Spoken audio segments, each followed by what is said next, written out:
ಈ ವಾರದಲ್ಲಿ 24ನೇ ತಾರೀಕಿಂದ ಭಾಳ ವಿಶೇಷವಾಗಿ 30ನೇ ತಾರೀಕು ಈ ವಾರದಲ್ಲಿ ಹೇಗಿರ್ತವೆ ಗ್ರಹಗಳು ಅನ್ನೋದು ಇಂಪಾರ್ಟೆಂಟ್ ಆಗುತ್ತೆ. ಯಾರ್ಯಾರ ಮೇಲೆ ಚಲನವನ್ನೇ ಮಾಡ್ತಿದ್ದಾರೆ ಅನ್ನೋದು ಇಂಪಾರ್ಟೆಂಟ್ ಆಗುತ್ತೆ.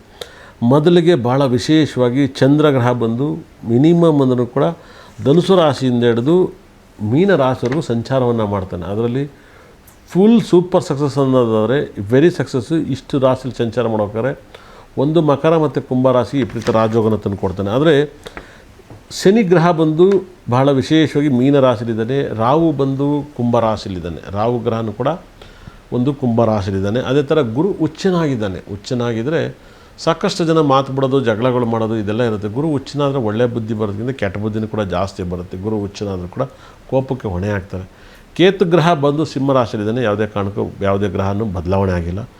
ಇಲ್ಲೇನಾಗುತ್ತೆ, ಬುಧ ಮತ್ತು ಶುಕ್ರ ತುಲಾ ರಾಶಿಲಿದ್ದಾರೆ. ಬುಧ ಮತ್ತು ಶುಕ್ರ ಇಲ್ಲೇನಾಗುತ್ತೆ, ಶುಕ್ರ ಬದಲಾವಣೆ ಆಗ್ತಾನೆ. ಈ ವಾರದಲ್ಲಿ ಶುಕ್ರ ಬದಲಾವಣೆ ಆಗ್ತಾನೆ. ಆದರೆ ಬುಧ ಅಲ್ಲೇ ಇರ್ತಾನೆ ತುಲಾ ರಾಶಿಯಲ್ಲಿ. ಹಾಗಾಗಿಯೇ ಈ ವಾರದಲ್ಲಿ ವಿಪರೀತ ರಾಜಯೋಗದ ಒಂದು ಫಲವನ್ನು ಕೊಡಬೇಕಂದಾಗ ಸೂರ್ಯ ಮತ್ತು ಶುಕ್ರ ಕುಜಗ್ರಹ ತುಂಬ ಸ್ಟ್ರಾಂಗ್ ಆಗಿದ್ದಾನೆ.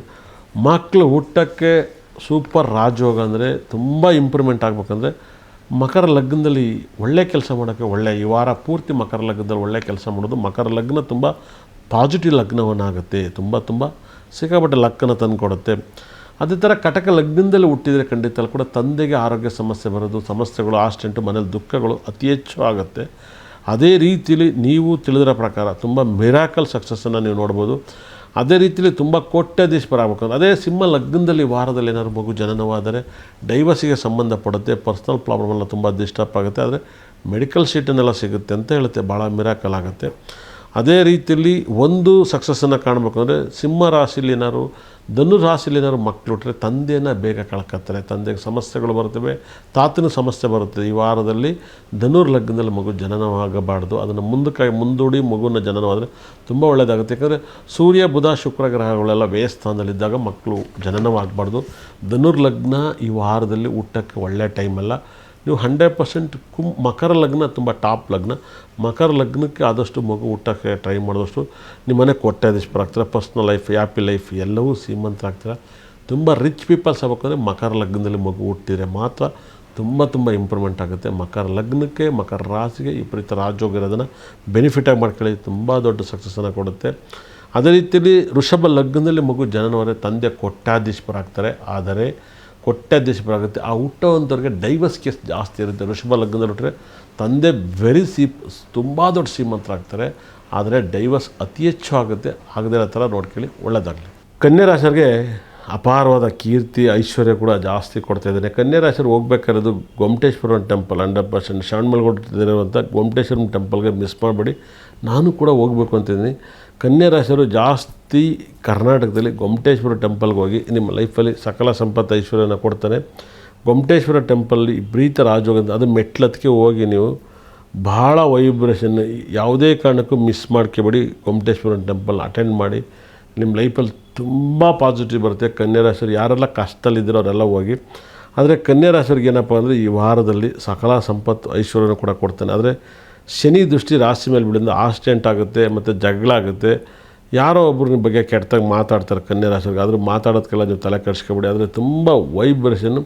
ಬುಧಗ್ರಹ ರಾಶಿಗೆ 2ನೇ ಮನೆಯಿಂದ ಹೊಸ ಕೆಲಸ ಸ್ಟಾರ್ಟ್ ಆಗುತ್ತೆ. ಹೊಸ ಕೆಲಸ ಸ್ಟಾರ್ಟ್ ಆಗುತ್ತೆ. ಹೊಸ ಪರಿಚಯ ಆಗುತ್ತೆ. ಮತ್ತು ದುಡ್ಡು ಕಾಸು ಬ್ಯಾಂಕ್ ಬ್ಯಾಲೆನ್ಸ್ ತುಂಬ ಜಾಸ್ತಿ ಆಗುತ್ತೆ. ಅಕಸ್ಮಾತ್ವಾದ ದುಡ್ಡು ಬರುತ್ತೆ ಬ್ಯಾಂಕ್ ಬ್ಯಾಲೆನ್ಸು. ಆ ಥರ ಯೂಟ್ಯೂಬ್, ಫೇಸ್ಬುಕ್ಕಲ್ಲಿ ಯಾವ್ದಾದ್ರು ನಿಮ್ಮ ಕೆಲಸಗಳು ಮಾಡ್ತಾರೆ, ನಿಮ್ಮ ದುಡ್ಡು ಜಾಸ್ತಿ ಬರುತ್ತೆ. ಹಾಗಾಗಿ ತುಂಬ ಇಂಪ್ರೂವ್ಮೆಂಟನ್ನು ಕನ್ಯಾ ರಾಶಿಯವ್ರು ಕಾಣುತ್ತೆ. ಗುರು ಎಂದಿನಂತೆ ಲಾಭ ಸ್ಥಾನದಲ್ಲಿದ್ದಾನೆ. ತಾಯಿ ಸುಖ, ಭೂಮಿ ಸುಖ ಎರಡೂ ಕೂಡ ಸಿಗುತ್ತೆ. ತಾಯಿನ ಪ್ರೀತಿಸೋರಿಗೆ ತಾಯಿ ಸುಖ ಸಿಗುತ್ತೆ, ತಾಯಿ ಸಂತೋಷ ಸಿಗುತ್ತೆ, ತಾಯಿ ಗೌರವ ಸಿಗುತ್ತೆ. ಅದೇ ರೀತಿಯಲ್ಲಿ ಗುರು ಗ್ರಹ ವ್ಯಯಸ್ಥಾನದಲ್ಲಿದ್ದಾನೆ. ದಕ್ಷಿಣಾಮೂರ್ತಿನ ಅತಿ ಹೆಚ್ಚು ನೀವು ಪ್ರಾರ್ಥನೆ ಮಾಡ್ಕೊಳ್ಳಿ, ತುಂಬ ಒಳ್ಳೆಯತ್ತೆ. ದಕ್ಷಿಣಾಮೂರ್ತಿನ ಅತಿ ಹೆಚ್ಚು ಪ್ರಾರ್ಥಿಸಿದಾಗ ನಿಮ್ಗೆ ಯೋಗವನ್ನು ಕೊಡ್ತಾನೆ. ಕುಜಗ್ರಹನೂ ಕೂಡ ನಿಮಗೆ ಲೈಫಲ್ಲಿ ಕುಜನೂ, ಶುಕ್ರನೂ, ಸೂರ್ಯನೂ ಕೂಡ 3ನೇ ಮಲ್ಲಿದ್ದಾನೆ. ಅದು ತುಂಬ ಪಾಸಿಟಿವ್. ಸೂರ್ಯನು ಕೂಡ 3ನೇ ಮಲ್ಲಿದ್ದಾನೆ. ತುಂಬ ಪಾಸಿಟಿವ್ನ ಕೊಡ್ತಾನೆ. ಸೂರ್ಯಗ್ರಹದಿಂದ ನೀವು ಲಾಭವನ್ನು ಪಡ್ಕೋಬೋದು. ಸೂರ್ಯ ವ್ಯಯಾಧಿಪತಿಯಾಗಿದ್ದು ನಿಮಗೆ ಸುಖ ಸ್ಥಾನದಲ್ಲಿ, ಅಂದರೆ ಬಹಳ ವೈಬ್ರೇಷನ್, ಸಕಲ ಸಂಪತ್ತು ಐಶ್ವರ್ಯನ ಕೊಡ್ತಾನೆ. ಮುಟ್ಟಿದ್ದೆಲ್ಲ ಚಿನ್ನ ಅಂತ ಕೊಡ್ತಾನೆ. ನೀವು ಊಹೆ ಕೂಡ ಮಾಡೋಕ್ಕೆ ಸಾಧ್ಯ ಇರಲ್ಲ. ಕನ್ಯಾ ರಾಶಿಯವರಿಗೆ ಸಿಕ್ಕಾಪಟ್ಟೆ ಶತ್ರುಗಳಿರ್ತಾರೆ. ಅದು ಕಂಟ್ರೋಲ್ ಮಾಡ್ಕೊಳ್ಳಿ. ತುಂಬ ನಿಮಗೆ ಶತ್ರುಗಳು ನಿಮಗೆ ತುಂಬ ಒಂದಲ್ಲ ಒಂದು ಸಮಸ್ಯೆ ಕೊಡ್ತಾಯಿದ್ದಾನೆ. ಅದು ದುಡ್ಡು ಕಾಸಿಗೆ ತೊಂದರೆ ಆಗೋಲ್ಲ. ಶತ್ರುಗಳಿಂದ ನಿಮಗೆ ತುಂಬ ನೋವು ದುಃಖಗಳು ಸಿಕ್ಕಾಪಟ್ಟೆ ಪ್ರಾಬ್ಲಮ್ ಬರುತ್ತೆ. ಶತ್ರುಗೋಸ್ಕರ ನೀವು ಕಮ್ಮಿ ಮಾಡಬೇಕಂದ್ರೆ 100% ನಿಮ್ಮ ಲೈಫಲ್ಲಿ ಮುರುಗನ್ ಟೆಂಪಲ್ಗೆ ಹೋಗಿ, ಅದೇ ಥರ ವಿಷ್ಣು ಟೆಂಪಲ್ ದರ್ಶನ ಮಾಡಿ ನೋಡಿ. ನಿಮಗೆ ಶತ್ರುಗಳು ತನ್ನಂತಾನೇ ಕಮ್ಮಿ ಆಗ್ತಾರೆ. ಏನೂ ಹೋಗದೆ ಇಲ್ಲದಿದ್ರಿಗೆ ತುಂಬ ಪ್ರಾಬ್ಲಮ್. ತಲೆಯಲ್ಲಿ ಡೈಲಿ ಎಣ್ಣೆ ಹಾಕಿ ಮಲಗಿ, ತಲೆಗೆ ಎಣ್ಣೆ ಹಾಕಿ ಮಲಗಿ. ಹೆಣ್ಮಕ್ಳಲ್ಲಿ ಗಂಡು ಮಕ್ಕಳಲ್ಲಿ ತಲೆಗೆ ಎಣ್ಣೆ ಹಾಕಿ ಮಲಗೋಕ್ಕೆ ಸ್ಟಾರ್ಟ್ ಆದರೆ ಬೆಳಗ್ಗೆ ಸ್ನಾನ ಮಾಡಿ ನಿಮ್ಮ ಕಷ್ಟದಿಂದ ನೀವು ಪಾರಾಗ್ತೀರ.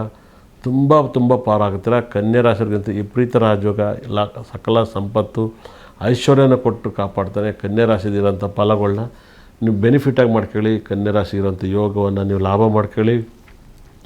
ಒಂದಲ್ಲ ಒಂದು ಸಮಸ್ಯೆಯನ್ನು ಬೀಳಬೇಡಿ. ನಿಮ್ಮ ಲಾಭದಿಂದ ನೀವು ಅಂಥ ಐಶ್ವರ್ಯನ ನೀವು ಕೊಡ್ಬೋದು. ಯಾಕಂದರೆ ಆ ಯೋಗವನ್ನು ಕೊಡ್ತಾ ಇರೋದ್ರಿಂದಲೇ ನೀವು ಬೆನಿಫಿಟ್ ಮೇಲೆ ಬೆನಿಫಿಟ್ ಮಾಡ್ಕೊಳ್ಳಿ. ಅಪಾರವಾದ ಕೀರ್ತಿ ಐಶ್ವರ್ಯನ ಕೊಡ್ತಾನೆ. ನಿಮ್ಮ ಲೈಫಲ್ಲಿ ಇಂಥ ಯೋಗವನ್ನು ಮಿಸ್ ಮಾಡ್ಕೋಬೇಡಿ. ಆದರೆ ನಾನು ಹೇಳಿದಂಥ ಟೆಂಪಲ್ ಅಟೆಂಡ್ ಮಾಡಿ ನಿಮಗೆ ಎಲ್ಲ ರೀತಿಯಲ್ಲಿ ಐಶ್ವರ್ಯನ ಕೊಡ್ತಾನೆ. ಕನ್ಯಾ ರಾಶಿಯವರಿಗಂತೂ ತುಂಬ ಒಳ್ಳೆಯದಾಗುತ್ತೆ. ಒಳ್ಳೆಯದಾಗಲಿ.